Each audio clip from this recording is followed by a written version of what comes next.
because of my success, right? And I've been able to sustain that and have an amazing fan base. You know, people don't get to see the no's that I get. It's crazy to think at your level because you know what I'm saying? We all go through that, but Yeah. even Chris Brown still hears Yeah. N-O. Yeah, for sure.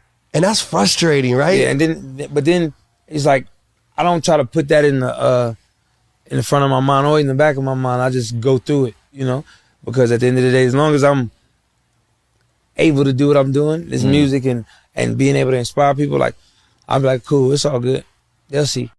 I was just having this conversation with my brother Curtis King. Y'all go follow him over there. But nobody is above a no, man. Nobody. Not a single soul is above a no. Whether you're a YouTuber, a content creator, an artist, whatever it is, you're going to get told no, and you're going to get told no your entire career. Getting used to being told no and keep going, that is a part of this. That's an unfair advantage that you have that other people don't. You heard what Chris Brown said. He said he just processes it, gets through it, and keeps it moving. You have to learn to deal with no's to be able to get the yeses that you want.